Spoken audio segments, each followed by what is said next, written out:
গুরুদেবকে আপনি সেবা করবেন ওই মন্ত্র তপস্যা করে। গুরুদেব যদি দেখেন এই ধর্ম পালনের একটাই শুধু সিক্রেট, জড়িয়ে পড়তে নেই। 7 বার নাকি জন্ম একই সঙ্গে, ওই জন্য একটু গোলমাল হয়ে যায় না। 7 বার একই লোকের সঙ্গে থাকতে হলে একটু ভয় হয়, সত্যি কথা। আপনারা দেখছেন সৎ কথা। তো ধর্ম তো মানুষকে মানুষ রূপে ধরে থাকে, শুধু তাই না, ধর্ম মানুষকে দেবতা বানায়। ধর্মের মাধ্যমে মানুষ সৃষ্টির বন্ধন থেকে মুক্ত হতে পারে। তা ধর্মটা অত্যন্ত কার্যকারী জিনিস, অথচ আমরা ঠিক বুঝতে পারি না আমরা কি। এমনকি ধর্মপুত্র যুধিষ্ঠিরও কনফিউজড, তিনিও বুঝতে পারছিলেন না। সবে যুদ্ধ শেষ হয়েছে, চতুর্দিকে মৃত্যু আর হাহাকার, শুধু ধ্বংস আর ধ্বংস। যুধিষ্ঠির তখন ভয় পেয়ে গেলেন, বললেন কি হলো, এটা কোথায়, কি করে ফেললাম আমরা।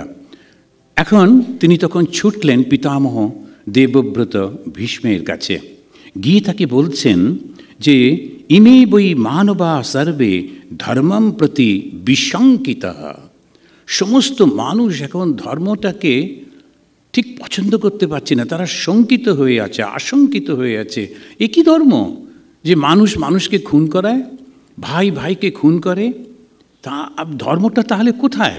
তখন তিনি বলছেন কো অয়ম ধর্ম, কি এই ধর্ম, কুতো ধর্ম, কোথায় আছে এই ধর্ম? তন্মে ব্রূহি পিতামহ, হে পিতামহ, হে ভীষ্ম, তুমি আমাকে বলো এই ধর্মটা এখন কোথায় আছে, কি এই ধর্ম? ভীষ্ম তাকে একটা ধর্মের সংজ্ঞা দিলেন। তা তিনি ভীষ্ম ওই অবস্থায়, উনি শরশয্যায় শুয়ে আছেন, মৃত্যু একেবারে কাছে, সেই অবস্থাতেও তিনি জানতেন যুধিষ্ঠির হচ্ছেন রাজা। সেই জন্য ঠিক রাজার মতো করে তাকে সেই ধর্মটা বললেন। কিন্তু প্রথমেই বললেন যে ধর্মটা কি, সৎ আচরণ, সদাচার। তারপরে তিনি বলছেন শাস্ত্রটাকে তুমি সবসময় ধরে থাকবে, এই 3টে। তারপরেই বলছেন আরেকটা জিনিস আছে, অর্থম, অর্থটাও ঠিক করবে, খালি পেটে ধর্ম হয় না। সেই জন্যে তিনি বললেন তুমি রাজা, তোমাকে অর্থ সংগ্রহ করতে হবে এবং অর্থটাকে ঠিকভাবে তোমাকে খরচও করতে হবে মানুষের কল্যাণের জন্যে। কিন্তু সদাচার, সদ আচার, সৎ ব্যবহার কী করে করব? শরীর, মন এবং বাক্য দিয়ে সৎ ব্যবহার করতে হবে। যখন একটা কথা বলবো মানুষটা যেন খুশি হয়ে যায়, মানুষটা যেন আঘাত না পায়। অনেক সময় কিছু মানুষ আছেন তারা বড় অসহায় বোধ করেন, তখন যাকে সামনে পান তাকেই আঁকড়ে ধরেন এবং খুব করে বারবার বলতে থাকেন। একটু গেরুয়া টেরুয়া পরে সাবান টাবান মেখে চকচকে দেখাচ্ছে বলে ভাবলেন যে এই লোকটা হয়তো আমাকে বিপদ থেকে বাঁচাতে পারবে। তিনি এসে ধরে পড়লেন, আমার এই কষ্ট ভীষণ, এই হচ্ছে, ওই রকম হচ্ছে। তখন বলছি মা, আপনি শ্রী মায়ের কাছে প্রার্থনা করুন, ঠাকুরের কাছে প্রার্থনা করুন। না আপনারই ঠাকুর। আরে কি আশ্চর্য! এখন এই রকম সমস্ত নানান রকমভাবে প্রেশার হয়, কিন্তু কী করব তখনও তাকে সহ্য করে ধীরে ধীরে আস্তে আস্তে করে বোঝাতে হবে। কেননা ও অসহায় হয়ে পড়েছে, যাকে সামনে পাচ্ছে তাকে ধরবার চেষ্টা করছে। তো এই যে সদাচার, আচারটা যেন খুব সুন্দর হয়। কিন্তু কিছু লোক এই দুর্বলতাটাকে ভীষণ বাজেভাবে ব্যবহার করে, তখন এই ধর্মের নামে নানান রকম দুষ্টুমি বদমাইশি শুরু হয়ে যায়। সেই জন্যে ধর্ম হচ্ছে সদ আচার, এই আচরণ ব্যবহারে হবে আর মনে মনে হবে, মনে যেন কখনো খারাপ চিন্তা না আসে। মনে এক ভাবছি আর বাইরে আর এক করছি, তা যেন কখনো না হয়। সেই জন্য ঠাকুর বললেন মন মুখ এক করাই সাধনা। মন আর মুখ এক করতে হবে, মনের মধ্যে যে চিন্তা মুখেও তাই। তবে যদি মনে হয় এই কথাটি বললে এখন সমস্যা হতে পারে, না বলাই ভালো। তো এরকমভাবে বিচার করতে হবে। ধর্মটা কি? মানুষটাকে ট্রান্সফর্ম করে। ধর্ম কোনো এমন কিছু না যে আকাশ থেকে কিছু একটা এসে পড়বে, না, তা কিন্তু না, এটা ট্রান্সফর্ম করে দিচ্ছে মানুষটাকে। স্বামী বিবেকানন্দ যেভাবে ডাক দিচ্ছেন, ছিলে পশু হইয়াছ মানব, এবার দেবতা হইতে হইবে। কি অসাধারণ কথা! ছিলে পশু, পশু মানে আমি স্বার্থপর ছিলাম, শুধু নিজের জন্য বাঁচতাম, কাউকে কিছু দিতে চাইতাম না, কারোর জন্যে ভাবতাম না, সবাই যে যা খুশি করুক, আমি বাঁচবো, আমি বাঁচবো, আমি বাঁচবো। তো সেটা পশুত্ব। ছিলে পশু, হইয়াছ মানব। কিন্তু কর্মফলের দ্বারা, শিক্ষার দ্বারা, সংস্কৃতির দ্বারা, নিজের প্রচেষ্টার দ্বারা আমি এখন অন্যের জন্য একটু ভাবি, অন্যের জন্যও কিছু করি, অন্যের দুঃখের খবর পেলে আমার চোখেও জল আসে, কিছু করবার জন্য একটু চেষ্টা করি। মানুষ হয়েছে, ওই হচ্ছে মানুষ। যদি মনের মধ্যে সেই স্বার্থপরতা থাকে যে যা করছে করুকগে মরুকগে, না, কিন্তু যখন আমার এই চিন্তাটা এসেছে আমি মানুষ হয়েছি, সেই জন্যে মানুষ হওয়া ভীষণ কঠিন। বেশিরভাগ লোক এত স্বার্থপর, সেই জন্যে ঠাকুরের কাছে যারা আসতেন শুধু স্বার্থপর মানুষ, তখন ঠাকুর বলতেন সংসারী। আর সে চলে গেলে বলতেন ওখানে একটু গঙ্গা জল দাও। কেন? সে শুধু স্বার্থ নিয়ে থাকে, অন্য কোনো দিকে তাকায় না, নিজের স্বার্থ নিয়ে। আর সে অহংকার, অহংকার। সংসারী কিন্তু সবাই না, সংসার করলেই সংসারী। ঠাকুর তো সংসারীদের কাছে কত যেতেন। তিনি যেতেন গিরিশ ঘোষের কাছে, তারপরে বলরাম বোসের কাছে, মাস্টারমশাই তার খুব কত প্রিয় ছিল। ওরা তো সকলেই তাদের সংসার ছিল, স্ত্রী পুত্র ছিল। না, সবাই সংসারী না। সংসারী হচ্ছে সেই মানুষগুলো যারা শুধু নিজেদের স্বার্থের কথা ভাবে, আর কারোর কথা ভাবে না। তো সেই কারণে সে নিজে যে পোশাকই পরুক না কেন, যদি গেরুয়া পোশাক পরেও অত্যন্ত স্বার্থপর মানুষ হয়, ও সংসারী। যে সমস্তটা আমার চাই, আমার চাই, আমার চাই, আর কাউকে কিছু দেব না, ওটাও সংসারী। তো ঠাকুরের যাকে সংসারী বলছেন এবং যে চলে গেলে গঙ্গা জল ঢালতে বলছেন, কি ভয়ঙ্কর অবস্থা ভেবে দেখুন। স্বয়ং ভগবান তার থেকে দূরে থাকতে চাইছেন, স্বয়ং ভগবান। তো তিনি পর্যন্ত তাকে সহ্য করতে পারছেন না। আরে এদের কি হবে? এই রকম এই পরিস্থিতি যখন সেই ধর্ম বলেন সদাচার, আচার আমাকে শারীরিকভাবে, মানসিকভাবে এবং বাচিকভাবে, এই যে তিনটে কর্মের মধ্যে দিয়ে সব সময় অ্যালার্ট হয়ে থাকতে হবে, যাতে একটা শব্দ কাউকে আঘাত না করে, একটা চিন্তা কারুর বিরুদ্ধে না যায়, একটা কর্মও যেন কোনোভাবে মানুষের ক্ষতি না করে। ছোট্ট ছোট্ট কর্মগুলোর প্রতিও খুব নজর দিতে হয়। সেই কারণে আমি কোথায় কি রাখছি, একটা খুব স্লিপারি মেঝে একটু জল ফেলে দিলাম, কেয়ারলেস, ঠিক তারপরেই বয়স্ক একজন স্লিপ করে পড়ে গেল। এটা কি ধর্ম হলো? এটা ভীষণ চিন্তা করতে হয়। সেই জন্যে মন্দিরে, বাড়িতে, সর্বত্র প্রতিটি কাজের মধ্যে একদম সচেতন হয়ে থাকা, এই সচেতনতায় সবসময় অ্যালার্ট থাকা, ওইটা ধর্ম। প্রচুর বসে জপ করছি বা অনেক একদম গল্প করছি, ভগবানের গান করছি, ওগুলো তো ধর্মের অঙ্গ ঠিকই আছে, কিন্তু ব্যবহারে আমি কি করছি, চিন্তায় আমি কি করছি, এইটা সব সময় সংযত হতে হয়। আবার দেখি যে তুলাধার মুনি, তিনি আর একজনকে বোঝাতে গিয়ে বলছেন সর্বভূত হিতম ধর্মম। ধর্মটা কি? প্রত্যেকটা প্রাণীর হিত চিন্তা করা বা তাকে সাহায্য করা। তো ধর্ম আমাদের কীরকমভাবে দেখুন, মনটাকে বড় করে দিচ্ছে, উদার করে দিচ্ছে। সর্বপ্রাণী হিতম ধর্মম, এখানে সর্বভূত হিতম ধর্মম। তুলাধার মুনি তিনি বোঝাচ্ছেন যাজালেকে যে জানো এটা ভীষণ গোপনীয় কথা। ধর্মটা কীরকম? ভীষণ গোপনীয়। কেন? এটা সকলে পারবে না। প্রত্যেকটা প্রাণীর হিত চিন্তা করা, প্রত্যেকের ভালোবাসা, এ কি কখনো হয়? আচ্ছা, আমি আমার পরিবারের জন্য ভালোবাসি, এ পর্যন্ত হতে পারে। আচ্ছা বেশ ঠিক আছে, আমাদের পাড়াটাকে বা আমার ধর্মের লোকেদের, আমার ভাষাভাষীর লোকেদের, আচ্ছা বেশ ঠিক আছে, আমার দেশটাকে আমি না হয় ভালোবাসলাম, কিন্তু না, সবাইকে ভালোবাসতে হবে। যে ধর্ম যদি পালন করতে হয়, তা মনটা এত উদার হতে হবে। কাউকে পাওয়া যায়, দেখতে পাওয়া যায় ধর্ম পালন করছে, অথচ সবাই আমরা চিৎকার করছি আমরা ধার্মিক, আমরা ধার্মিক, আমরা ধার্মিক। এই মঠ, মসজিদ, গির্জা, সিনাগগ, সর্বত্র অহংকারের একটা প্রকাশ। আমরাই ঠিক করছি, আমি ঠিক আছি। কি ভয়ঙ্কর কাণ্ড! আমরা ধর্ম পালন করি, সারা জীবন কাটাই, কিন্তু একটুও না বুঝে। ফলটা কি হয়? ওই ঠাকুরের ওই গল্প, ওই চারটে মাতাল নৌকোর দড়িটা না খুলে সারা রাত নৌকো বয়ে চলেছে, সকালবেলা দেখছি দড়িটাই খোলা হয়নি। আমাদের যেন সেরকম না হয়। স্বধর্মে, নিজের যে ধর্মটা, ওই নিজের ধর্মটাকে একদম সঠিকভাবে মানো। কে কি করছে না করছে একদম না। আমার নাতি ডানা মহারাজ একেবারে ধর্মের দিকে মন নেই, আশীর্বাদ করুন। আজ আপনাকে আগে আশীর্বাদ করি, কারণ আপনি আগে নিজে। এখন সেই চতুর্দিকে সবাইকে ধর্ম শেখাবার জন্য ব্যস্ত, নিজে কিছু করবে না। তো এইটাই হয়েছে মুশকিল। মাস্টারমশাই যখন ঠাকুরের কাছে প্রথম দিকে এসছেন খুব বকুনি খাচ্ছেন। তো একটা হচ্ছে ওইটা, সবাইকে তো বলতে হবে যে মূর্তির মধ্যে দেবতা নেই। ঠাকুর একদম খুব বকুনি দিলেন, এই তোমাদের কলকাতার লোকেদের দোষ, শুধু বক্তৃতা দেওয়া, লোককে বোঝানো, নিজে আগে বোঝো। এখন এই যে ধর্মটা বোঝা কি সোজা জিনিস, সেটা কি আমি কাউকে আঘাত করব না, সেটা কি আমি সবাইকে ভালোবাসবো, কি অসুবিধা হচ্ছে এটাতে? কোনো একটা পলিসি, সে কমিউনিস্ট হোক বা এ হোক বা সে হোক, তাতে কি এসে গেল? সবাইকে ভালোবাসাটাই তো ধর্ম। সত্যিকারে ভালোবাসো, তুমি যে ইজমের হও না কেন, তুমি ধার্মিক। তো ওইখানেতে সেই তুলাধার মুনি বহুকাল আগে বলছেন যে সর্বভূতম হিতম ধর্মম, এবং তার সঙ্গে সঙ্গে মৈত্রম, মিত্রতা করতে হবে, বন্ধুত্ব করতে হবে। শুধু মনে মনে ভাবলাম তা না, বন্ধুত্বও করতে হবে।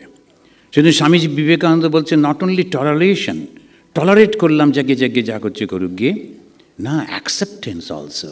ওরা যেটা করছে ওটাও বেশ ভালো। কিন্তু সমস্যা যেটা, সেটা হচ্ছে ধর্ম পালন করতে গিয়ে আমরা ভীষণ অধর্ম করে ফেলি। কেন? আমরা অন্যকে অত্যাচার করে ফেলি। আমার খুব সুন্দর কীর্তন শুনতে ইচ্ছা, এবারে 500টা মাইক লাগিয়ে দিলাম। আরে আমার শুনতে ইচ্ছা, আমার বাড়িতে কৃষ্ণকে ডাকছি, পাড়া প্রতিবেশীকে সবাইকে শোনাবার দায়িত্ব কে দিয়েছে আমাকে? কিন্তু না, একদম চতুর্দিকে মাইক্রোফোন লাগিয়ে 3 দিন 3 রাত হো হো করে কীর্তন চলছে। বুড়ো মানুষগুলো ঘুমোতে পারছে না, বাচ্চাগুলো চিৎকার করছে, অসুস্থ মানুষ কষ্ট পাচ্ছে, আর ও ওখানে ভাবছে কৃষ্ণ মাথার উপরে ফুল ফেলে দিচ্ছেন। আর মাঝে সাঝে হাওয়াতে যদি একটা ফুল পড়েছে তো ওটা আবার 6 দিন চলবে, 3 দিনের বদলে। আচ্ছা, এইটা ধর্ম? সাধারণ বুদ্ধি। আমি অত্যাচার করছি মানুষের উপরে, কেউ তো চাইনি না। আমি কেন বুঝতে পারি না? নিজের বাড়ির মধ্যে সব জানলার দরজা বন্ধ করে একেবারে সেই কত ডেসিবেল বলে সেটা চালিয়ে করো দেখি কেমন পারো। তা করবে না কিন্তু, নিজের বাড়ির মধ্যে শোনা যাচ্ছে না, সব বাইরে।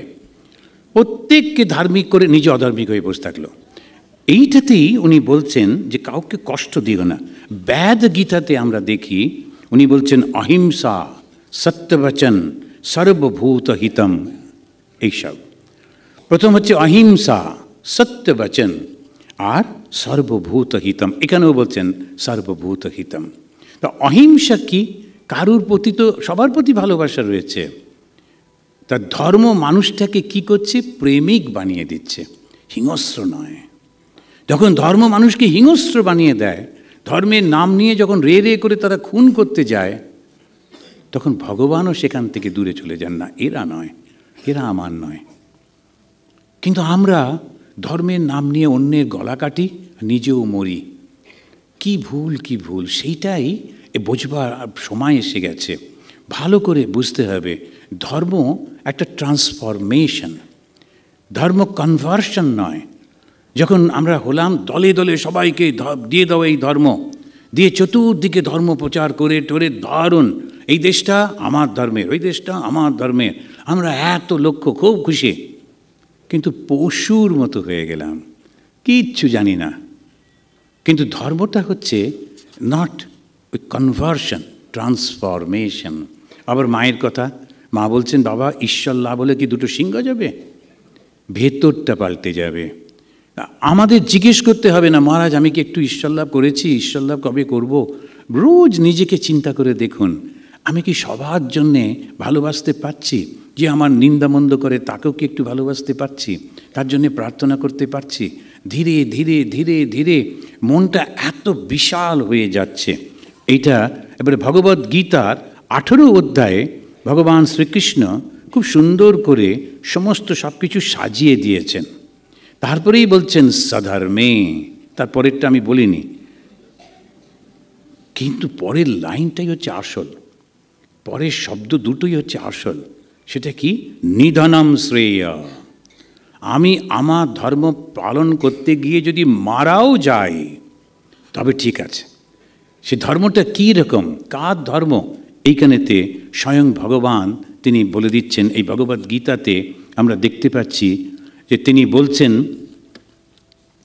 সম দম তপ শৌচম শান্তি আর্জবমেব চ জ্ঞান বিজ্ঞান আস্তিক্যম ব্রহ্মকর্ম স্বভাবজম।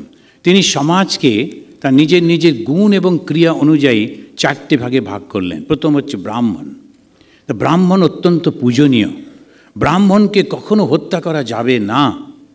ব্রাহ্মণ যেমনই হোক তাকে হত্যা করা যাবে না, সবসময় তাকে রক্ষা করতে হবে। কৃষ্ণের সময় সন্ন্যাসী ছিল না, ঋষিমুনি ছিলেন, কিন্তু সন্ন্যাসী পরবর্তীকালে। এতে এখন এই যে সন্ন্যাসী সেও ব্রাহ্মণ। আপনারা হয়তো জানেন রামকৃষ্ণ মিশনের প্রত্যেকটি সাধু ব্রাহ্মণ হবার পরই সন্ন্যাস গ্রহণ করে। আমরা কোনো নিয়ম ভঙ্গ করি না। স্বামী বিবেকানন্দ বলেছেন, প্রত্যেককে ব্রাহ্মণত্বে উন্নীত করিতে হইবে। এই ব্রাহ্মণত্বে উন্নীত কি করে করে? ওই মনটা পাল্টে যায়, তার সমস্ত চিন্তা ভাবনা কর্ম পাল্টে যায়। 10টা বছর যে ধর্ম থেকে আসুক, যে পরিবার থেকে আসুক, যে ভাষাভাষীর থেকে আসুক, যে অবস্থা থেকে সে আসুক না কেন, ওই ছেলেটিকে তাকে এসে থাকতে হবে সাধুদের সঙ্গে, থাকতে হবে গুরুগৃহে। রোজ তাকে সকালবেলা উঠে ভগবানের নাম নিতে হবে, শাস্ত্র পাঠ করতে হবে, স্তোত্র পাঠ করতে হবে, সাত্ত্বিক কর্ম করতে হবে এবং সাত্ত্বিক পরিবেশের মধ্যে তাকে থাকতে হবে। নানান টেম্পটেশনের মধ্যেও নিজেকে সংযত করতে হবে। সম দম উপরতি তিতিক্ষা শ্রদ্ধা সমস্ত কিছু তার মধ্যে ধীরে ধীরে ধীরে ধীরে গড়ে উঠছে। আমরা যখন বেলুড় মঠের ট্রেনিং সেন্টারে ছিলাম, এখন একটুখানি অনেক ভালো হয়ে গেছে যুগের সঙ্গে সঙ্গে। তখন ওই সমস্ত বুড়ো মহারাজরা বসে থাকতেন, তারা একটা ট্রেনিং দিতেন আমাদের। কী ট্রেনিং? কি উত্তেজিত হয়ে পড়ে কিনা দেখা যাক। তো যখন সার্ভিং করছি তখন একজন বললেন, কি ওটা ডাল? একেবারে তলা থেকে গুলিয়ে দাও দেখি। বেলুড় মঠের ডাল তো, বেলুড় মঠ এখন একটু ভালো দেয়।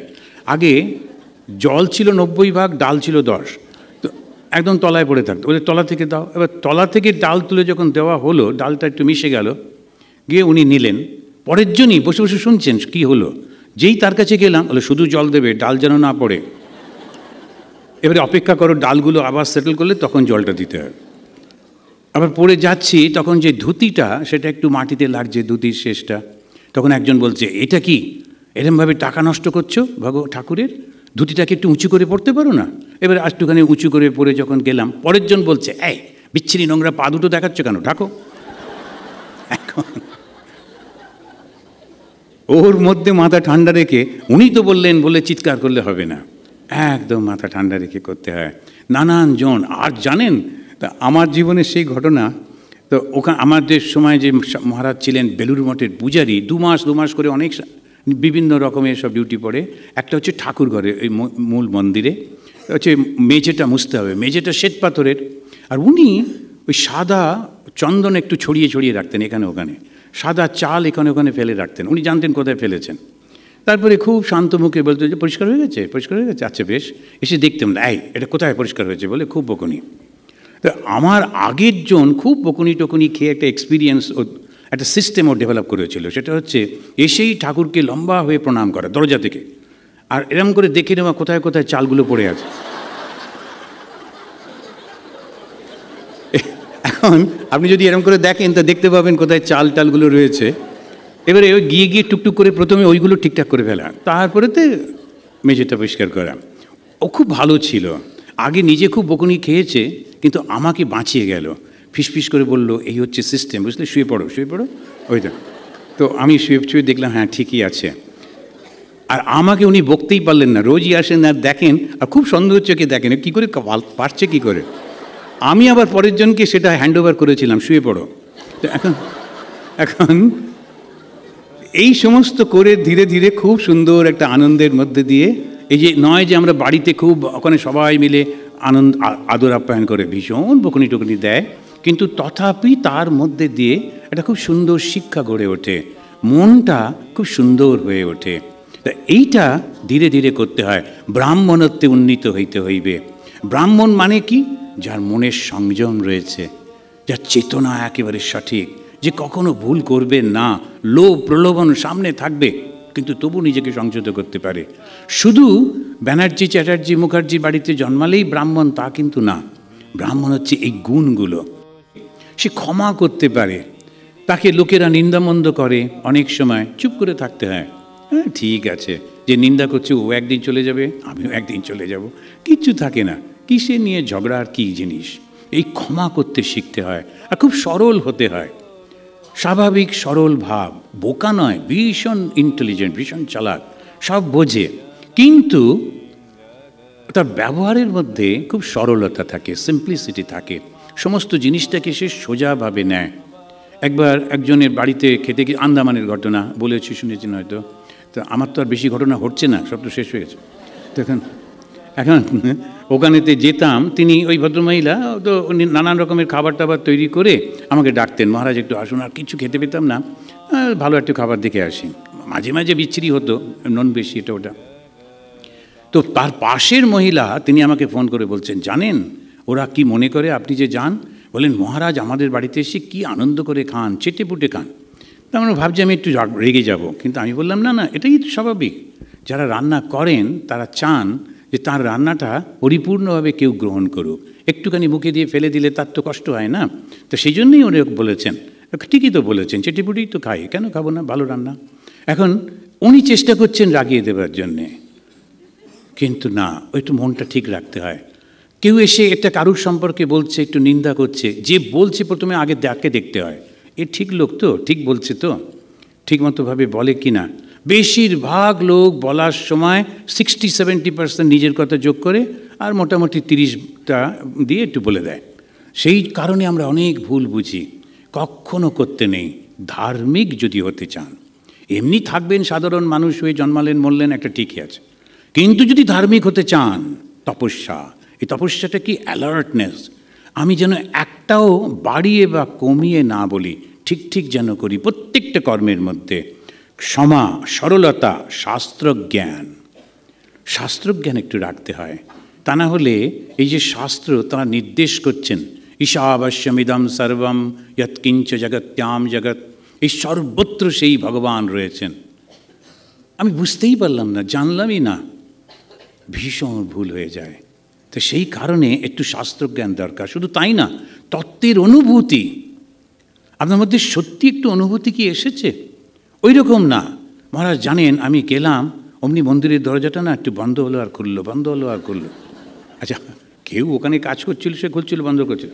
এখন প্রচণ্ড উত্তেজিত, আবার সে একটু দূর থেকে বলবে না, আমি বললাম করোনার সময় একটু দূর থেকে বলুন না, একদম কাছে এসে বলবো, এনে এইগুলো একদম বাইরের সবাইকে বলা যায় না। কি হলো, মন্দিরে গেছিলাম, দরজা বন্ধ হচ্ছে, খুলছে। আরে কি মুশকিল। আমি বললাম ওরে বাবা, বন্ধ হলো আর খুললো, বন্ধ হলো আর খুললো, যাকে যাক, যা হয়েছে হয়েছে, আপনি আবার ভালো করে জব টপ করুন। এখন কী করা যাবে? এখন কি হলো, বন্ধ হলো আর খুললো, তাতে তোমার কি হলো? তো সেই জিনিসগুলো না একদম এই ছোটো বাচ্চাদের মতো করতে যাবেন না, ম্যাচিওরভাবে দেখতে হবে, সুন্দরভাবে বিচার করতে হবে। আমার জীবন বেশি দিন নেই, কে সাধু কী করছে, কোন ব্রহ্মচারী কী করছে, কোন ভক্ত কী করছে, আমার কি? এই ধর্মের জীবনে একটু স্বার্থপর হতে হবে। আমি ছাড়া তো কেউ নেই না, কে আমাকে সাহায্য করবে? গুরুদেব মন্ত্র দিয়ে দিয়েছেন, পথ দেখিয়ে দিয়েছেন। কেউ কেউ দুঃখ করে বলে রামকৃষ্ণ মিশন দীক্ষা নিলাম, গুরুদেবকে নিজের হাতে খাওয়াতে পারলাম না। না, এটা খুব ভুল। গুরুদেবকে আপনি সেবা করবেন ওই মন্ত্র তপস্যা করে।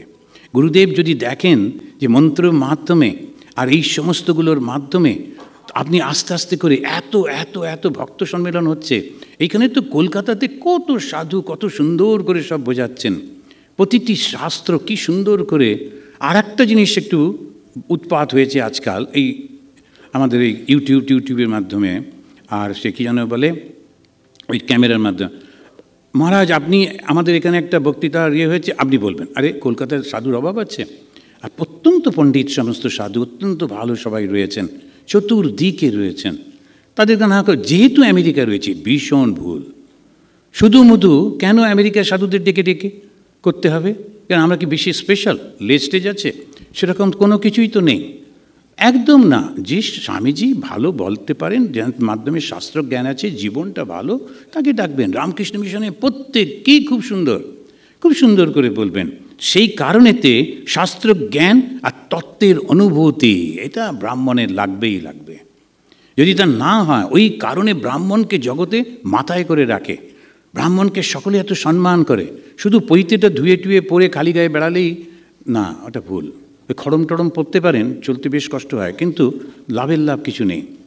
ভালো করে এই শাস্ত্রটা সেই জন্যে করতে হবে। ক্ষত্রিয় ধর্ম কি? ওখানে ক্ষত্রিয় ধর্ম বলতে গিয়ে বলছেন শৌর্যম তেজ ধৃতি দাক্ষ্যম যুদ্ধে চ অপলায়নম দানম ঈশ্বর ভাবশ্চ শাস্ত্র কর্ম। এই যে ক্ষত্রিয়, যে তার মধ্যে এই গুণগুলো থাকে, অসাধারণ গুণগুলো। এই ক্ষত্রিয় যে সে সকলকে রক্ষা করে, কিন্তু গর্ব থাকে। ব্রাহ্মণের গর্ব থাকবে না। ব্রাহ্মণের মধ্যে সেলফ কনফিডেন্ট আছে, সে কিন্তু হাত জোড় করে ভিক্ষা করে না, মাথা উঁচু করে থাকে, ও জানে ও কে। আর ক্ষত্রিয়ও কিন্তু মাথা উঁচু করে থাকে, কিন্তু গর্বের সঙ্গে। একজন আত্মবিশ্বাস আর একজন অহংকার। তো এই ক্ষত্রিয় যে, তার মধ্যে শৌর্য থাকবে, বীর্য থাকবে। কিন্তু আমরা ভুল করে ফেলি, সবাইকে এই জগৎটা মিথ্যা, সুতরাং আর যুদ্ধ করে কি হবে, এবারেতে বন্ধুকে সব একেবারে পড়ে গেল, রাষ্ট্র পড়ে গেল, কোনো কিছু করছে না, খুব ভুল হয়ে যায়। একটি মেয়ে এসে একবার বলছিল, মেয়ে আর তার মা, মহারাজ আমার জামাইটা জানেন তো ভোরবেলা উঠেই জঙ্গলে গেছে। এটা আবার নরোত্তম নগরের ঘটনা। তাই আমি বললাম যে কেন? বলল না, ওরতেই তো মুশকিল ওকে নিয়ে। না, যে কী করেন? তো বলছে যে ইন্ডিয়ান আর্মির ও ওয়ান অফ দ্য মেজর, এরকম খুব অল্প বয়সী ছেলে, কিন্তু দারুণ দুর্দান্ত। তো আমি বললাম, তুমি বিয়ে করবার আগে জানতে না যে ও সৈনিক? হ্যাঁ, সেই জন্যই তো বিয়ে করলাম। আর তুমি কি মনে করছো ও সকালবেলা উঠে একটা চটের ব্যাগ নিয়ে বাজার করতে যাবে? সৈনিক এরকমই হবে। তো বিয়ে করার আগে যখন জানতে সৈনিককে বিয়ে করেছো, ওটাই সহ্য করতে হবে। ও যুদ্ধে যাবে, লোককে মারবে, নিজেও হয়তো মরে যেতে পারে। সৈনিকের স্ত্রী হিসেবে তোমাকেও তৈরি থাকতে হবে। তো স্বধর্ম পালন করবে না? স্বধর্ম হচ্ছে ওইটাই। ও কি বসে বসে জব করবে? ও নিজের এটা করছে, কিন্তু তার সঙ্গে সঙ্গে যদি অহংকারটা কমিয়ে ফেলতে পারে। যখন এখানে বলতে গিয়ে বলছেন, তিনি শুধু তা ওই নয়, তিনি ঈশ্বর ভাবশ্চ, দান করতে জানে ওরা, আর ঈশ্বর ভাব আছে, ঈশ্বরকে খুব বিশ্বাস করে। যে কোনো সেনা শিবিরে যদি যান, তা দেখবেন যদি কোনো সন্ন্যাসী ঢুকছে, কি আদর করে তাকে নেয়। শুধু তাই না, শুধু হিন্দু সন্ন্যাসী না, যে কোনো ধর্মের ধার্মিক লোক গেলে অত্যন্ত সম্মান দিয়ে তারা নেয়। আমার অনেকগুলো এক্সপিরিয়েন্স আছে। এই যখনই যেতাম, খুব একেবারে, এমনকি বাংলাদেশ যাচ্ছিলাম, সেখানে ওই বর্ডারেতেও দেখলাম, সেটা একটুখানি সমস্যা হয়েছিল। তো ওখানেতে ওই ভদ্রলোক আমাকে দেখে বলেছেন, ও স্বামীজিকে আটকে রাখো, আমি গিয়ে ওর সঙ্গে কথা বলবো। ও আসলে প্রণাম করতে চায়। আর এইদিকে আটকে রাখো বলতে গিয়ে এরা এত অ্যাক্টিভ হয়ে গেছে, প্রায় আমার হাতে হাত কড়া পরিয়ে দেয়। আমি যে কী হলো? না, বস নে কাহা। আমি যে কাহা তো, কিন্তু আমার তো কিছু নেই।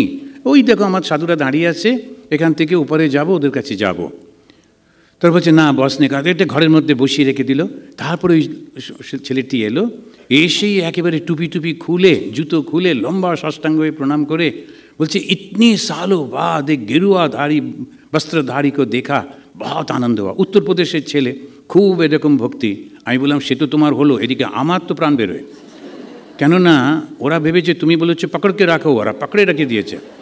তখন ও যে হ্যাঁ ভুল হয়ে গেছে, শব্দটা ব্যবহারে ভুল হয়ে গেছে, তারপরে ও নিয়ে এসে ইত্যাদি ইত্যাদি। তো প্রচণ্ড ভক্তি করে শুদ্ধ ওইটা ধর্মের জন্যে। তো এই জন্যে যে যারা ক্ষত্রিয় স্বধর্ম পালন করবে। তারপরে বৈশ্যরা আছে, তারা কৃষি বাণিজ্য করছে, আর শূদ্র যারা আছে সমস্ত সমাজ থেকে তারা দেখছে। আপনি জানেন, এই প্রত্যেকে যদি নিজের কাজটা করে, তাহলে আর কোনো সমস্যা থাকে না। আর সেই জন্যেই আজকে আমার বক্তব্যটা ছিল স্বধর্মে। আমরা যখন বাড়িতে থাকি, তখন গৃহিণী যিনি থাকেন, তিনি যদি গৃহটাকে সুন্দর করে রাখেন, এবার যখন কেউ বাড়িতে বেড়াতে আসছে, যখন খেতে ঢুকছে, সব কিছু সুন্দর ব্যবস্থা, কত ভালো লাগে। মাঝে মাঝে একটা এক্সপিরিয়েন্স হয়, এই দুজনেই ইয়াং, তারপরে কিনেছে বিরাট একটা বাড়ি, কিন্তু তারপরে গুছিয়ে উঠতে পারছে না। গৃহিণী ঠিক গৃহিণী হয়নি, সে তখনও মেয়ে, সুতরাং কী যে করবে বুঝতে পারছে না। পাড়া প্রতিবেশীকে ডেকে নিয়ে এসছে স্বামীজিকে খাওয়াতে, আর সবাই মিলে নানা রকম, সে একটা উৎপাত হয়ে দাঁড়ায়।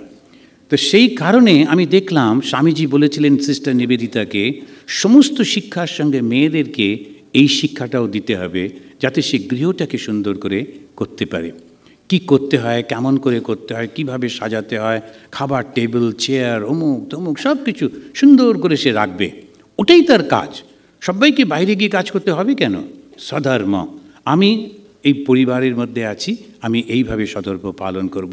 মনে আছে সেই ঠাকুরের গল্পটা? ঠাকুর বলছেন একজন তপস্যা করে একটু তার শক্তি হলো, কটমট করে তাকাতেই একটা বক মরে গেল। তখন খুব খুশি হয়ে একটা বাড়িতে গেছে ভিক্ষে করতে।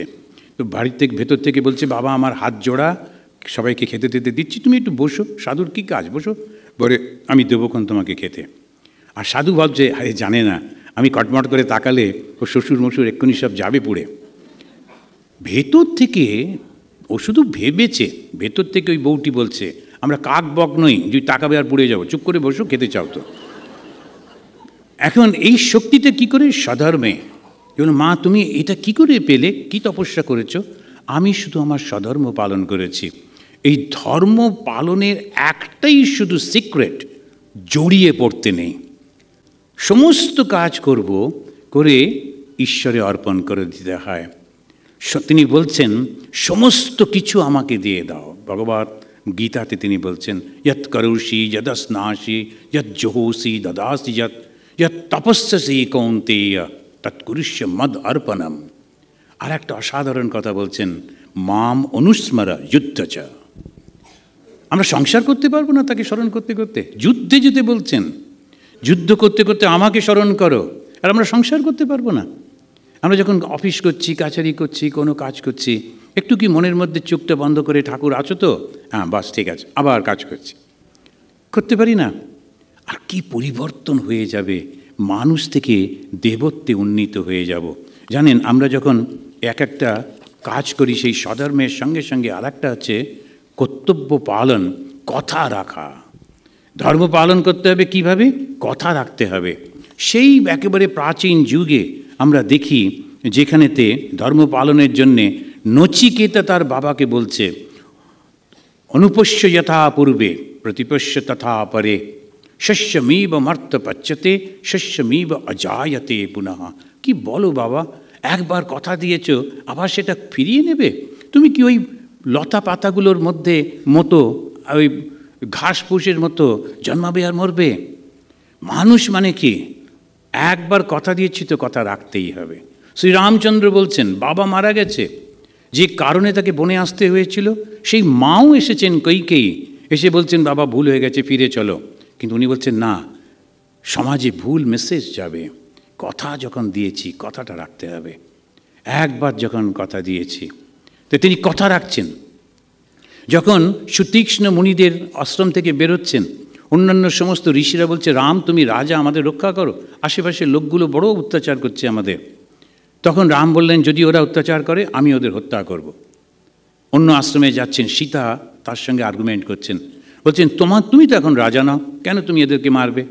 তোমার কাছে অস্ত্র আছে বলে এই গোলমালটা হচ্ছে, অস্ত্র থাকলেই মানুষ হিংস্র হয়ে ওঠে। তোমার ভাই রাজা, সে করুক না, তুমি যখন 14 বছর পর ফিরে গিয়ে রাজা হবে তখন করবে, এখন কেন তুমি ওদেরকে মারবে? তখন রামচন্দ্র বলছেন, তুমি ঠিকই বলেছো, কিন্তু আমি যে কথা দিয়ে দিয়েছি, কথা রাখতেই হবে। যদি ওরা অত্যাচার করে আমাকে করতেই হবে। শ্রীরামচন্দ্র তিনি কথা রাখার জন্য বলছেন। ভগবান শ্রীরামকৃষ্ণ সেই অন্ধকারের মধ্যে হেরিকে নিয়ে চলেছেন পাশের বাড়িতে, কি না কথা দিয়েছিলেন আসবো, গিয়ে তাদের বাড়ির পায়ে ওখানে পা দিয়ে বলছেন, ওগো আমি এসেছিলাম। কথাটা রাখতে হবে। আমি দেখছিলাম এখানেতে যখন হিন্দুদের বিবাহ হয়, ওই যে 7টা ফেরে ঘোরে, তারা কি বলে, 7টা বলবো না, আমি শুধু 6টা বলছি, 6 নম্বরে সেখানে বলছেন, ওম ঋষিভ্য ষটপদী ভব। বলতে গিয়ে বলছেন, জীবনের শেষ দিন পর্যন্ত পরস্পরকে শ্রদ্ধা করব, ভালোবাসবো, একত্র থাকব, এই প্রতিজ্ঞা নিয়ে আমি 6ষ্ঠ পদ ঘুরছি। আপনারা এই যে 7টা প্রতিজ্ঞা আছে না, এটা লিখে যদি বাড়িতে টাঙিয়ে রাখেন, তাহলে ওই যে উকিলগুলো বসে আছে ওদের একটুখানি ইনকামটা কমিয়ে যাবে। সত্যি বলছি, এই প্রত্যেক দিন যদি এই 7টা প্রতিজ্ঞা দেখে নেন, কি অসাধারণ প্রতিজ্ঞা। এই প্রতিজ্ঞা যদি না পালন করি তাহলে লাভের লাভ কি হলো? সপ্তম পদেও বলছে ওম সখে সপ্তপদী ভব। আমি সপ্তম যে ভাবটা ঘুরছি, এবারে কি স্ত্রী এবং স্বামী বন্ধুর মতো থাকবো জীবনের শেষ দিন পর্যন্ত। এখানে বলতে গিয়ে বলছেন এভার লাস্টিং ফ্রেন্ডশিপ, জীবনের শেষ দিন পর্যন্ত আমরা একসঙ্গে থাকব, বন্ধুর মতো থাকব। এখানে আমি দেখছিলাম যে যখন খ্রিশ্চান ম্যারেজ হয়, বিশেষ করে ক্যাথলিক ম্যারেজ, সেখানে বলছে I promise you that I will respect, trust, help and care for you. I will share my life with you through the best and the worst of what is to come as long as we live. এই প্রতিজ্ঞাগুলো না রাখলে মানুষ কি করে হলো? মরদ কা বাত হাতি কা দাঁত। একবার বেরিয়েছ, ভেতরে ঢুকবে না। কথা দিয়েছি তো কথা রাখতেই হবে। এবারে একটুখানি ভালো বউ পেলাম না, ঝগড়াঝাঁটি হচ্ছে, ঠিক আছে, কোনো ব্যাপার নেই, সামনে এবারে দেখা যাবে, কিন্তু কথাটা রাখবো। আবার ভয় দেখায় 7 বার নাকি জন্ম একই সঙ্গে, ওই জন্য একটু গোলমাল হয়ে যায় না, ওই সমস্ত 7 বার একই লোকের সঙ্গে থাকতে হলে একটু ভয় হয়, সত্যি কথা। এখন কিন্তু না, ওরকম না, আমি যখন কথা দিয়েছি কথা রাখবো। এই জিনিসগুলো কেন বলছি? এই যে প্রেসিডেন্ট অফ ইন্ডিয়ার যে শপথ বাক্য নেন, সেখানেও তিনি বলছেন আমি আমার ধর্ম পালন করব, আমার দেশের যা মঙ্গল আমি সেটা পালন করব। আমেরিকার প্রেসিডেন্ট একই কথা বলছে। যদি আমরা শুধু ধর্মটা পালন করি, তখন আমরা দেখব আমাদের যে প্রতিজ্ঞা সেটা যদি পালন করি, আমি যে কর্মের মধ্যে রয়েছি, আমার যেটা ধর্ম, ব্রাহ্মণ হিসেবে কিংবা ক্ষত্রিয় হিসেবে কিংবা বৈশ্য হিসেবে কিংবা শূদ্র হিসেবে শুধু যদি সেটা করি, তখন দেখবেন মনের মধ্যে একটা আনন্দের প্রবাহ আছে। আর সেইটিই হচ্ছে আসল মানুষের জীবনের শেষ লক্ষ্যটা কি? আনন্দ। ওই পাওয়ার নয়, পজিশন নয়, অর্থ নয়, রূপ নয়, নাম নয়, আনন্দ। যদি আনন্দটা না থাকলো তাহলে কি থাকলো? আর আনন্দটা পাবো কখন? আমি আমার কর্তব্য পালন করেছি, স্বধর্মে আমি নিজেকে প্রতিষ্ঠা করতে পেরেছি। হরি ওম তৎসৎ।